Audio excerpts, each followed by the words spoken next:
Hi friends, നമ്മളിന്ന് തയ്യാറാക്കാൻ പോകുന്നത് വെണ്ടയ്ക്ക മെഴുക്കുവരട്ടിയാണ്.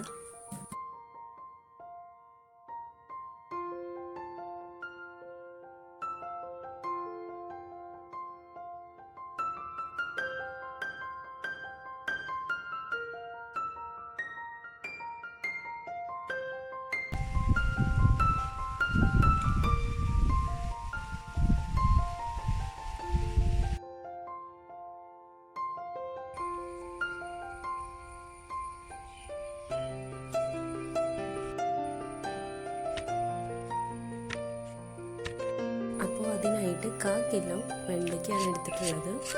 വെണ്ടയ്ക്ക ചെരിച്ച് നൈസായിട്ട് ഇതേപോലെ അരിഞ്ഞെടുക്കണം. ഇങ്ങനെ അരിയുമ്പോൾ വെണ്ടയ്ക്ക പെട്ടെന്ന് മുരിഞ്ഞു കിട്ടും. ആദ്യം തന്നെ പാനിൽ കുറച്ച് വെളിച്ചെണ്ണ ഒഴിച്ച് ചൂടാക്കാം. അതിലോട്ട് ഒരു സവാള ചെറുതാക്കി അരിഞ്ഞത് ചേർക്കാം. കുറച്ച് വേപ്പിലയും ചേർക്കാം. പച്ചമുളക് 6 എണ്ണമാണ് എടുത്തിട്ടുള്ളത്. അത് നെടുകെ കീറി ഇട്ട് കൊടുക്കുക. അത് പച്ചമുളകിൻ്റെ സ്പൈസ് ലെവലനുസരിച്ചിട്ട് നമുക്ക് മാറ്റി വരുത്താം. 1/2 ടീസ്പൂൺ മഞ്ഞൾപ്പൊടി ഇട്ടതിന് ശേഷം നന്നായിട്ട് വഴറ്റി കൊടുക്കാം.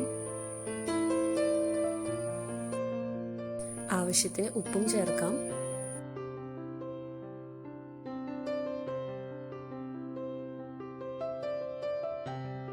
നമുക്ക് വെണ്ടയ്ക്ക ഇട്ട് കൊടുത്തിട്ട് മീഡിയം ഫ്ലെയിമിൽ വെച്ചിട്ട് ഫ്രൈ ചെയ്തെടുക്കാം.